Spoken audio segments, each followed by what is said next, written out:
দীর্ঘ প্রতীক্ষার পর অবশেষে মানবতা বিরোধী অপরাধের মামলায় বিচার হতে চলেছে সাবেক ক্ষমতাচ্যুত প্রধানমন্ত্রী ফ্যাসিস্ট শেখ হাসিনা সহ 3 জনের।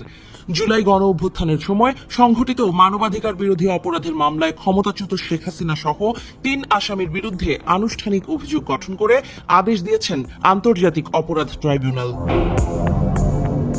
বাকি 2 আসামি হলেন সাবেক স্বরাষ্ট্রমন্ত্রী আসাদুজ্জামান খান এবং পুলিশের সাবেক মহাপরিদর্শক চৌধুরী আব্দুল্লাহ আল মামুন। মামলা থেকে আসামিদের অব্যাহতির আবেদন খারিজ করে বৃহস্পতিবার বিচারপতি মোহাম্মদ গোলাম মর্তুজা মজুমদারের নেতৃত্বাধীন 3 সদস্যের আন্তর্জাতিক অপরাধ ট্রাইব্যুনাল 1-এ আদেশ দেন। ট্রাইব্যুনালের অপর 2 সদস্য হলেন বিচারপতি মোহাম্মদ শফিউল আলম মাহমুদ ও বিচারক মোহাম্মদ মহিতুল হক এনাম চৌধুরী। এর মাধ্যমে জুলাই গণহত্যা মামলায় শেখ হাসিনা সহ 3 জনের বিরুদ্ধে আনুষ্ঠানিক বিচার অবশেষে শুরু হলো। আজ কৌতূহলোদ্দীপক একটা ব্যাপার ঘটেছে।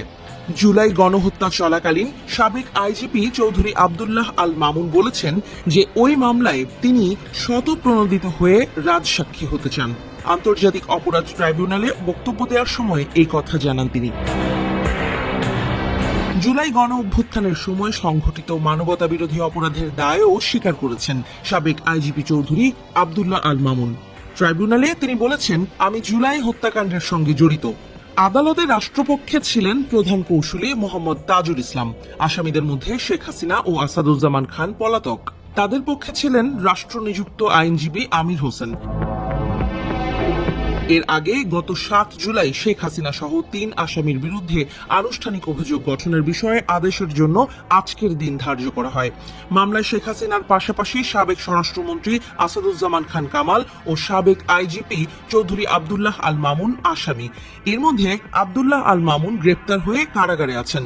সেদিন অভিযোগ গঠনের বিষয়ে ট্রাইব্যুনালের শুনানিতে শেখ হাসিনা ও আসাদুজ্জামান খানের অব্যাহতির আবেদন করেন রাষ্ট্রনিযুক্ত আইনজীবী মোহাম্মদ আমির হোসেন। গত 1 জুলাই ওই মামলায় অভিযোগ গঠনের পক্ষে শুনানি শেষ করে রাষ্ট্রপক্ষ। সেদিন চিফ প্রসিকিউটর মোহাম্মদ তাজুল ইসলাম প্রসিকিউশনের পক্ষে শুনানি করেন। শেখ হাসিনা ও আসাদুজ্জামান খানের পক্ষে উপস্থিত ছিলেন রাষ্ট্রনিযুক্ত আইনজীবী আমির হোসেন। সাবেক পুলিশ প্রধান চৌধুরী আব্দুল্লাহ আল মামুনের পক্ষে আইনজীবী জায়েদ বিন আমজাদও উপস্থিত ছিলেন। গত 17 জুন পলাতক সাবেক প্রধানমন্ত্রী শেখ হাসিনা ও সাবেক স্বরাষ্ট্রমন্ত্রী আসাদুজ্জামান খানকে আত্মসমর্পণের নির্দেশ দিয়ে নোটিশ জারি করে আন্তর্জাতিক অপরাধ ট্রাইব্যুনাল। 7 দিনের মধ্যে হাজির না হলে তাদের অনুপস্থিতিতে বিচার কাজ চলবে বলে জানানো হয়। জুলাই আগস্টে গণহত্যার ঘটনায় মানবতা বিরোধী অপরাধের মামলায় সাবেক প্রধানমন্ত্রী শেখ হাসিনা সহ 3 জনের বিরুদ্ধে গত 1 জুন 5টি অভিযোগ আমলে নেয় ট্রাইব্যুনাল। একই সঙ্গে এই মামলায় শেখ হাসিনা ও আসাদুজ্জামান খানের বিরুদ্ধে নতুন করে গ্রেপ্তারি পরোয়ানা জারি করা হয়।